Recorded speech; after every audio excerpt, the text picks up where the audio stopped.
துரோகத்தை தவிர வேற எதுவும் தெரியாது. நன்றி என்றால் என்ன கிலோ எவ்வளவுன்னு கேட்கக்கூடிய பழனிசாமி பேசுவதை எல்லாம் கேட்டுக்கொண்டு தயவு செய்து எங்களிடம் கேள்வி கேட்காதீர்கள். 26 தேர்தலுக்கு பிறகு உண்மையாகவே நடு ரோட்டில் இருக்க போகிறார். அதை நீங்கள் பார்க்க போகிறீர்கள். எந்த ஒரு கட்சி தலைவராவது டெல்லியில சென்று அல்லது வேற எங்கோ கூட்டணி கட்சி தலைவர்களை சந்தித்து விட்டு வரும் பொழுது இப்படி முகத்தை மூடிக்கொண்டு ஓடி வருவதை பார்த்திருக்கீங்களா? யார் இப்படி முகத்தை மூடிட்டு வருவாங்கன்னு உங்களுக்கு தெரியும்.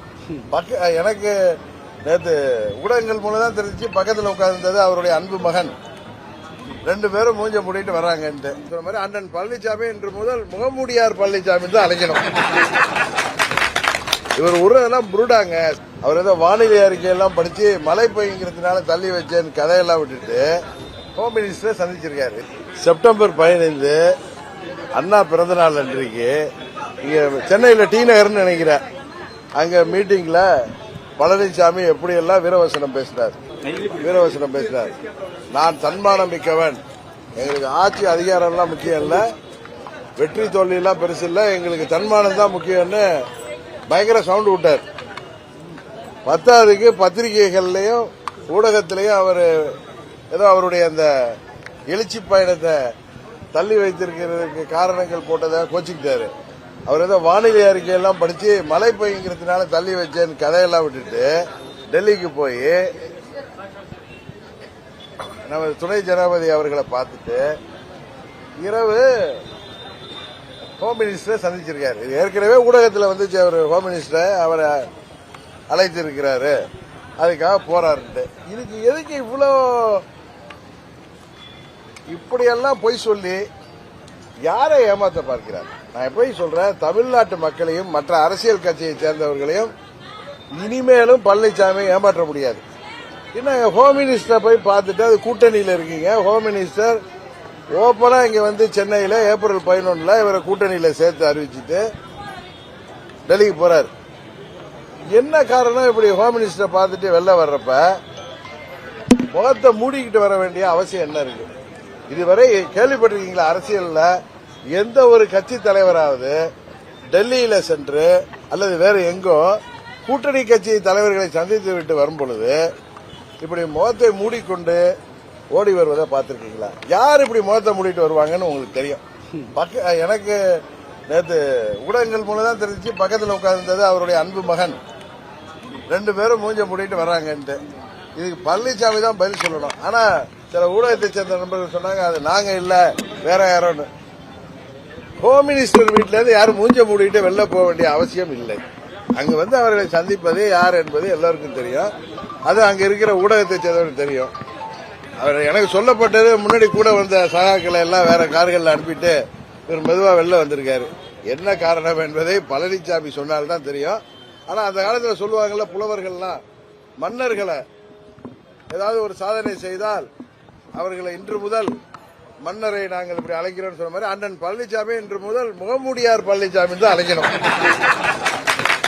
இவர் உருவெல்லாம் புருடாங்க. சில பேர் இன்றைக்கு இந்த பழனிசாமி அடிக்கிற இந்த கூத்தையெல்லாம் ரொம்ப பெரிய ராஜதந்திரம்னு சொல்லிட்டு இருந்தாங்க. அன்னைக்கு இதை மாதிரி துரோகத்தையும் இதை மாதிரி நம்ம ஊர்ல சொல்லுவோமே இதை மாதிரி திருட்டுத்தனத்தையும் 420 வேலையெல்லாம் ஏமாற்றுவதெல்லாம். ஆனா அது வந்து ஆட்சி பொறுப்பில் இருக்காரு அப்படிங்கிறதுனால எதை வாங்கிட்டாங்களோ தெரியல. அவரை அப்பெல்லாம் பெரிய ராஜதந்திரின்னு சொன்னவங்க இன்றைக்கு அவரே எடுத்து பேசுறாங்க. இன்னும் சில பேர் அவரை டான்கின்னாங்க. ஆமா உங்கள் டான் தான். அரசியல் தலைவராக இருந்தா அப்படி முகத்தெல்லாம் மூடிட்டு வர மாட்டார். நல்ல வேலை முகமூடி கொள்ளையர் மாதிரி வெள்ளைய அதான் அது நல்ல வேலை போலீஸ் பிடிச்சி உள்ளார போட்டிருப்பான். இதுதான் பழனிசாமியின் நடத்தை, இதுதான் அவருடைய குணாதிசயம், இதுதான். தமிழ்நாட்டு மக்கள் இனி அவரிடம் ஏமாற மாட்டார்கள். அங்கு உள்ள தொண்டர்கள், நமது சகோதர சகோதரிகள் இன்னும் தங்களை தாங்களே ஏமாற்றிக் கொண்டிருந்தால் அதுக்கு நாங்கள் பொறுப்பில்ல. இன்னொன்னு சொல்றேன், புரட்சி தலைவருக்கு ஆரம்பித்த அந்த இயக்கம் அது தொண்டர்களால் பொதுச் செயலாளர் தேர்ந்தெடுக்கப்பட வேண்டும் என்பதுதான் அடிப்படை விதி. அதை தான் அம்மா அவர்களும் பின்பற்றினார்கள். அந்த அடிப்படை விதியே மாற்றியதனால் இனி அந்த கட்சி பேரு அதிமுக எடப்பாடி திராவிட முன்னேற்ற கழகம். அண்ணன் எடப்பாடி திராவிட முன்னேற்ற கழகம் தான். அது எடப்பாடி கட்சின்னு தான் சொல்லணும். அண்ணா திராவிட முன்னேற்ற கழகம் என்பது இப்பொழுது இல்லை. புரட்சி தலைவரும் போற்றி காத்த அந்த வெற்றி சின்னமான இரட்டலை வைத்துக் கொண்டு தொண்டர்களையும் தமிழ்நாட்டு மக்களையும் ஏமாற்ற பார்க்கிறார் பழனிசாமி. இந்த தேர்தலில் என்னதான் பணபலம் இருந்தாலும், எத்தனை கட்சிகள் கூட்டணி வந்தாலும் உறுதியாக பழனிசாமி தோல்வியை சந்திக்க போவது உறுதி. சார், நீங்கள் அமித்ஷாவை சந்திப்பீங்களா? சந்திக்கிறதுக்கான வாய்ப்பு இருக்கா? நான் உங்கள்கிட்ட சொல்றது உங்களுடைய யூகத்துகளுக்கோ நீங்க கேட்கிற கேள்விகளுக்கெல்லாம் நான் பதில் சொல்ல வேண்டிய அவசியம் இல்லை. முத்துராமலிங்க தேவருக்கு பாரத ரத்னா கொடுக்கணும்னு சொல்லிட்டு ஹோம் மினிஸ்டர் சந்திச்சு மனு கொடுத்திருக்கேன்னு சொல்லி ட்விட்டர்ல போட்டு. அதாவது தேவர் பெருமகனார் என்பவர் நமது தென் மாவட்டங்களில் எல்லா மக்களாலும் மிகவும் மதிக்கப்படக்கூடிய, இன்னும் சொல்ல போனால் தெய்வமாக வணங்கக்கூடிய ஒரு பெரிய மகான்.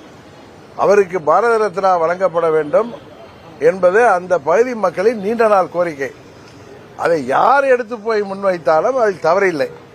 ஆனால் அந்த பகுதி மக்களை எப்படியெல்லாம் அரசியல் ரீதியாக 10.5% என்று அறிவித்து ஒரு கண்ணுக்கு வெண்ணையும் ஒரு கண்ணுக்கு சுண்ணாம்பு வைத்து அந்த பகுதிக்கு செல்லும் பொழுதெல்லாம் 105 சமுதாயத்தை சேர்ந்த மக்கள் எப்படியெல்லாம் கடந்த முறை இவர் சென்றப்போ கூட எவ்வளவெல்லாம் இவருக்கு எதிராக இருக்கிறார்கள் என்பது தெரிந்து அதை எப்படியாவது அவர்களை சரி செய்ய வேண்டும் என்பதற்காக அவர் முயற்சி எடுக்கிறார். அதே நேரத்தில் யார் போய் தேவரையா அவர்களுக்கு பாரத ரத்னா விருது வழங்க வேண்டும் என்று கோரிக்கை வைத்தாலும் அது ஒரு நல்ல கோரிக்கை தான். அவர் சொல்ற மாதிரியே தமிழ்நாட்டில் வசிக்கிற மக்கள்லாம் ஒன்றும் முட்டாள்கள் இல்லை. இதே மாதிரி முகமூடி கொள்ளையர்கள் எல்லாம் பார்த்து அவர்கள் ஏமாற மாட்டார்கள். அடுத்த கட்டமா உங்களுடைய செயல்பாடு கூட்டணி அதான் தன்மானம் மிக்க தலைவர் 15ஆம் தேதி இரவு 8 மணிக்கு சொல்லியிருக்காரு. 16ஆம் தேதி இரவு 8 மணிக்கு அவர் தன்மானம் மிக்க தலைவர் எப்படி வெளியில வந்தாருங்கிறது உங்களுக்கு தெரியும். அடுத்த கட்டமா உங்களுடைய செயல்பாடு ஏதோ பொறுத்திருங்க, டிசம்பர் மாதம் வரை பொறுத்திருங்கள். ஒன்றை மாற்றம் சொல்கிறேன், அம்மா மக்கள் முன்னேற்ற கழகம் இந்த தேர்தலில் போட்டியிடுகிற கூட்டணி எந்த கூட்டணியில் இடம்பெறுகிறதோ அதுதான் வெற்றி கூட்டணி, உறுதியாக ஆட்சி அமைக்கின்ற கூட்டணியாக இருக்கும் என்பதை மாத்திரம் சொல்லுங்கள்.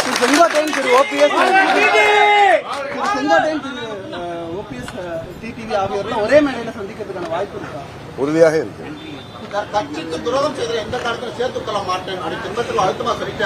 அதாங்க அவரை இன்னொன்னு சொன்னாரு, 26 தேர்தலுக்கு ரோட்ல அடிப்பாங்கன்னு, அது அவரை தான் அவர் சொல்லிக்கிறாரு. இப்ப அவர் என்ன சொல்றாரு, பாஜகவுக்கு நான் ரொம்ப நன்றியோட இருப்பேன்னு. 2017 சட்டமன்றத்தில் திமுக கொண்டு வந்த நம்பிக்கையில்லா தீர்மானத்தை காப்பாற்றியவர்கள் இங்க கூட பார்த்திபன் வந்திருக்கார், எங்க கூட இருக்கிற பார்த்திபன் வந்திருக்கார் சட்டமன்ற உறுப்பினர். இந்த 18 பேர் உள்ளடக்கிய 122 பேர் தான். அப்பொழுது அண்ணன் பன்னீர்செல்வம் உங்களுக்கு தெரியும் எதிர்த்து அவரை சேர்ந்த 11 பேர் வாக்களித்தார்கள். அன்றைக்கு காப்பாற்றிய சட்டமன்றம் அன்னைக்கு பாஜக காப்பாற்றல. ஆனா அடுத்த கட்டத்திலிருந்து பழனிசாமி பாஜக காலில் விழுந்தது, அவர் 4 ஆண்டுகள் காப்பாற்றப்பட்டார் அவர் ஆட்சி என்பதுதான் உண்மை. ஆனால் அந்த ஆட்சி அமைவதற்கு உதவி செய்தவர்கள் இந்த சட்டமன்ற உறுப்பினர்கள், அவர்களை பதவி நீக்கம் செய்தார் பழனிசாமி. ஆனால் எதிர்த்து வாக்களித்த 11 சட்டமன்ற உறுப்பினர்களை ஒன்றும் செய்யவில்லை. சரியா? அதனால என்ன சொல்ல வர்றேன்னா, அவர் ஆட்சி அம்மா அவர்கள் மறைவுக்கு பிறகு எங்க சித்தி பெங்களூர் சென்ற பிறகு அன்றைக்கு நடைபெற்ற வாக்கெடுப்பில் சட்டமன்றத்தில் வெற்றி பெறுவதற்கு காரணமானவர்கள் எங்களை சேர்ந்த சட்டமன்ற உறுப்பினர்கள். அதற்கு பிறகு பாஜக அவரை 4.5 ஆண்டு காப்பாற்றியது எல்லாருக்கும் தெரியும். ஆனால் அந்த பாஜகவுக்கு 24 தேர்தல் என்பது தேசிய கட்சிகளுக்கு எவ்வளவு முக்கியமான தேர்தல். பாராளுமன்ற தேர்தலில் பிஜேபிக்கு துரோகம் செய்துவிட்டு வெளியில் வந்தாரா இல்லையா? இன்னும் சொல்ல போனா 21 சட்டமன்ற தேர்தலுக்கு பிறகு உள்ளாட்சி தேர்தல்களிலே அவர்களுக்கு உரிய ஒதுக்கீடு தரமாட்டேன்னு சொல்லி அவர்களை வெளியேற்றியவர் பழனிசாமி. இன்றைக்கு பாஜகவுக்கு நான் நன்றியோடு இருப்பேன் சொல்வது அது ஏதோ ஒரு சூழ்ச்சியின் அடிப்படையில் தான். நான் தன்மானம் மிக்கவன் சொல்லிட்டு நேற்று ஹோம் மினிஸ்டர் பார்த்து இதெல்லாம் வெளியில தாராளமா வரலாமே, இதை யாருக்கு குறை சொல்ல போறான்? அதனால பழனிசாமி எப்பொழுதுமே ஒரு முகமூடி மனிதர் தான், இரட்டை வேடம் போடுபவர், துரோகத்தை தவிர வேற எதுவும் தெரியாது. நன்றி என்றால் என்ன கிலோ எவ்வளவுன்னு கேட்கக்கூடிய பழனிசாமி பேசுவதை எல்லாம் கேட்டுக்கொண்டு தயவு செய்து எங்களிடம் கேள்வி கேட்காதீர்கள். வெற்றி தோல்வியெல்லாம் தாண்டி நிற்கக்கூடிய இயக்கம் அம்மாவின் உண்மையான தொண்டர்களால் இயக்கப்படுகிற அம்மா மக்கள் முன்னேற்ற கழகம். உறுதியாக என்றைக்கும் பழனிசாமியை முதலமைச்சராக நாங்கள் ஏற்றுக்கொள்ளவே முடியாது என்பதுதான் எங்களது நிலைப்பாடு.